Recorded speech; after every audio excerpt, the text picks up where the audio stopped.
Ini juga waktu kesini juga agak lumayan ngaruhnya, coba ceritakan. Pancing ya. Ini mungkin saya diperjalankan di sini, mungkin berawal dari ini kembali ke masa lalu sebelum bersama suami. Yang awal itu saya masih SMP di situ saya itu secara syariat itu yang dikatakan kuat gitu Pak. Ada keinginan bagaimana saya menjadi sukses, sehingga ketika saya melakukan ibadah itu dengan sungguh-sungguh, dengan kuat dan selalu terhubung dengan Tuhan saat itu. Saya sering ngobrol sama Tuhan yang nggak tahu itu bisa bertemu apa tidak, tapi saya itu merasakan kehadirannya saat itu. Apapun yang saya rasakan selalu saya curhatkan, dari masalah kecil atau masalah besar. Dan di situ saya temukan banyak kayak solusi-solusi dari masalah yang saya hadapi. Ada rasa kerinduan yang mendalam kepada Tuhan. Ketika masa-masa saya di saat kuat secara syariat dan ada keinginan untuk menjadi sukses atau berhasil dalam pendidikan. Ketika waktu berlalu, saya berumah tangga dengan suami dan suami dipertemukan dengan jamaah ini. Kemudian yang sempat ada pro kontra. Ketika suami kuat ikut di komunitas ini, saya itu sering ditinggal. Jadi merasa tidak diperhatikan atau merasa gak nomor satukan. Kayaknya dia sudah menemukan suatu pilihan hidup yang selama ini dia cari. Karena selama ini dia banyak mencari dengan buku-buku, literatur atau orang-orang yang dianggap mempunyai kemampuan di bidang ketuhanan. Ketika bertemu dengan Abah, dia terhipnotis. Gitu ya. Sehingga agak melupakan saya. Nasibnya kayak enak belas gitu. Terus akhirnya? Kemudian dari perjalanan waktu, saya sedikit-sedikit dikenalkan dengan jamaah ini. Yang awalnya tidak tahu apa-apa, yang saya rasakan itu ya seperti umumnya orang bagaimana beribadah, menyembah kepada Tuhan. Tapi setelah saya mendalami di sini, ternyata banyak sesuatu yang baru yang belum saya tahu, atau hal-hal yang mempraktekkan secara nyata, bukan hanya secara teori. Itu yang saya suka. Bagaimana kita bermanfaat kepada orang lain, bagaimana kita selalu terhubung dengan Tuhan dalam melakukan segala kegiatan atau aktivitas. Dan saya merasakan ada suatu ketenangan dalam berkumpul di komunitas ini. Ya sampai saat ini tapi masih kadang labil Pak. Iya. Seperti itu. Ya, yang perlu saya garis bawahi, sebenarnya sahabat-sahabat saya di luar sana, ini tadi ketika masih kayak orang syariat, rasanya bisa ngobrol sama Tuhan. Sebenarnya ini bisa dilakukan oleh teman-temanku yang ada di sana. Ketika sholat, ya coba curhat kepada Tuhan. Pasti ada jawaban di sini. Syukur-syukur dapat jawaban dari telinga sini. Ketika kamu benar-benar pada waktu sholat niat berkomunikasi, nanti semua ada jawaban. Atau setelah sholat, tunggu sebentar, sampaikan keluh kesahmu. Saya yakin itu akan ada jawaban. Ini artinya teori di Al-A'raf 172 berjalan. Jadi setiap manusia juga dikasih kemampuan untuk berbicara, disadari atau tidak. Mungkin pada waktu itu memang benar-benar kepingin curhat sama Tuhan, dijawab. Nah ini yang perlu digarisbawahi. Dan ketika walaupun waktu itu sudah mengalami, kadang-kadang di sini masih terjadi kaget juga ya pemahamannya ya. Masa sih bisa ketemu Tuhan, padahal dia seakan-akan pada waktu itu sudah pernah berbicara sama Tuhan dan dijawab sama Tuhan setiap pertanyaannya. Tapi kadang-kadang ketika sampai di sini biasanya ada konflik dulu. Memang orang untuk mendapatkan hidayah kan harus butuh konflik dulu. Supaya seru gitu ya. Iya, makanya kayaknya harus seru. Iya, sekarang kan lagi seru-serunya. Ini kayaknya di sampingmu juga perlu bicara juga. Iya. Gimana Din? Gimana Din? Ceritanya dulu Din. Saya lupa ceritanya sampai di sini.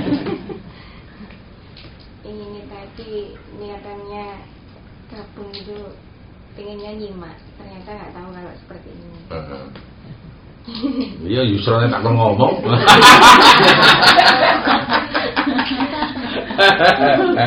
Gimana? Dan akhirnya ya kesentil juga dengan bahasa yang disampaikan sama Cak Don, bahwa kadang-kadang orang yang mendapat hidayah itu harus berkonflik dulu, harus mendapatkan konflik dulu. Betul, saya dulu ketika datang ke sini tahun 2010 itu berawal dari konflik cinta-cintaan. Oh iya. Oh, lumayan ya. Lanjut. Konflik cinta-cintaan. Enggak tahu kenapa menikah itu tahun 98. Sehari-hari juga berjalan biasa-biasa saja. Kemudian tiba-tiba tahun 2010 itu muncul konflik itu. Dan ternyata alhamdulillah itu ada satu teman yang memberikan satu mungkin bisa dibilang pertolongan, memberikan pengertian ke pasangan bahwa sebenarnya itu bukan maunya saya, minta untuk berpisah dan sebagainya gitu. Tapi entah kenapa yang saya alami itu antara yang tersampaikan dengan apa yang ada di hati itu nggak sinkron gitu. Jadi keinginan untuk berpisah itu tidak murni dari dalam hati, artinya bukan keinginan saya sendiri gitu. Kemudian satu teman itu menyampaikan ke pasangan, memberikan pengertian, kemudian pasangan dulu yang datang ke sini gitu. Jadi sedang panas-panasnya, kemudian dia diajak untuk ke sini. Awalnya saya nggak tahu kalau iki dia memang pamit keluar dari rumah, misalnya aku tak ngelerem pikiran kan gitu, karena memang kalau pasangan itu ke saya kan dulu pernah ada yang bilang itu ibarat lukisan itu kalau dia itu ngeblok, jadi cintanya itu di full nong. Cuman kalau saya ibarat lukisan itu bolong-bolong, terus orang niat belas gitu guys ke pasangan itu. Mungkin karena rasa pasangan yang seperti itu dan rasa sayang seperti ini, akhirnya oleh sang pemberi hidup diparingi itu tadi. Akhirnya kesini awalnya dia duluan, pasangan duluan, kemudian saya diajak. Setelah dia beberapa hari belajar di sini, saya diajak. Awalnya waktu itu ngaji rutinan Selasa itu. Terus ayo melok aku gitu, karena dia ada niat untuk berbenah. Terus akhirnya diajak ke sini, apa sih? Bisa lah pokoknya, ayo ngaji gitu. Dia nggak bilang ngaji waktu itu, salah ya. Akhirnya ke sini. Begitu di kumpulan mulai ngaji, nggak tahu kenapa tiba-tiba tuh nangis. Itu kalimat pembacaan kalimat thayyibah yang muncul di depan saya itu kedua orang tua. Terus di tengah pembacaan sayanya motong, minta pulang. Ayo mantuk, mesti salah guru mari. Bisa lah ya mantuk, sayanya maksa. Akhirnya ya sudah dituruti waktu itu sama dia. Mungkin dia yang sudah beberapa waktu di sini, dia mempelajari 5 konsep dasar itu, yang terutama poin pertama yang tidak marah, kemudian tidak memiliki. Jadi mungkin sebenarnya ngadepi saya sudah mulai mempraktekkan yang itu. Akhirnya sudah diikuti alurnya saya. Tapi tidak berhenti di situ, konflik masih terus sayangnya. Kemudian akhirnya pada satu hari kan diajak ke sini, tidak pada pertemuan forum gitu. Kebetulan waktu itu juga dengan apa kan, terus bisa apa ya yang saya waktu itu memang saya mikirnya kan pasti orang-orang yang di pondok lah katakanlah, apalagi seorang apa waktu itu belum sebutannya sih belum apa juga memang. Itu kan isi guru kok modelannya kacau. Iya, itu sempat ada seperti itu. Jadi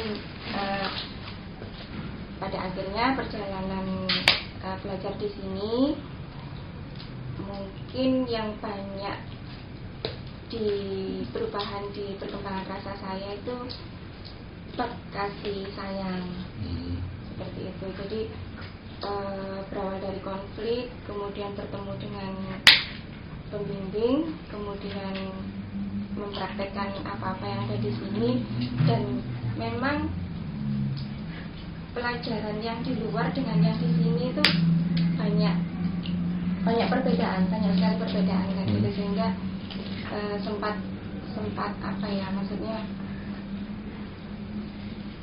ada kok misalnya ketemu ambek Tuhan kok biasanya itu kan umumnya orang-orang yang misalnya yang sholatnya kuat, puasanya kuat seperti itu lah, sedangkan kok di sini kok semudah itu. Dan kebetulan saya juga memang orang yang ibadahnya enggak bagus-bagus banget kan gitu. Terus ya bersyukur bisa diparingi belajar di sini kan gitu. Jadi apa ya, maksudnya konflik mengenal Tuhan itu kan memang banyak cara seperti yang jenengan sampaikan itu tadi. Jadi kalau sudah apa ya, maksudnya kalau sudah seperti itu harusnya kita harus seperti apa sih di sini? Iya, memang macam-macam memang ke sini ya.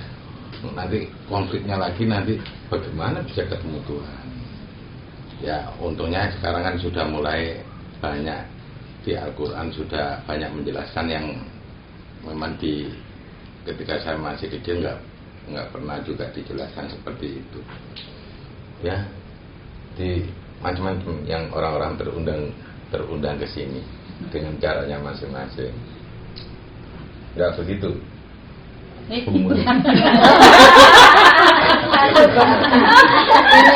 saya mau tanya ke Mbak Dina ini. Tadi kan awalnya itu konflik yang simpan-simpan itu ya, sampai pengen meninggalkan rumah. Nah, apakah sampai saat ini seperti itu atau sudah selesai setelah belajar di sini? Ini kan belum, tapi belum bersambung. Iya. Meninggalkan rumah. Kalau untuk tahap meninggalkan rumah itu mungkin ketika sudah perjalanan ke sini.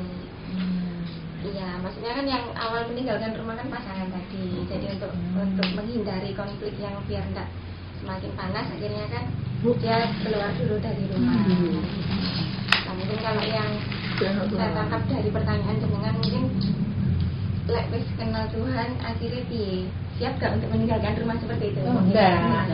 Kan tadi atau bisa jadi tangkapan saya yang salah. Sempat pernah dengar sempat mau meninggalkan rumah. Kayaknya ya. Nah,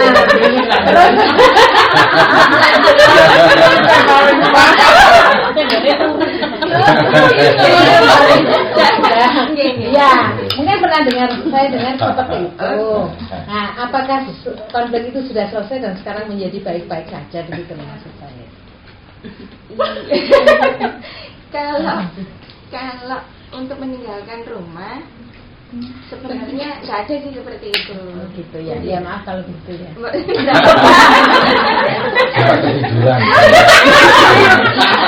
Tiu tuh.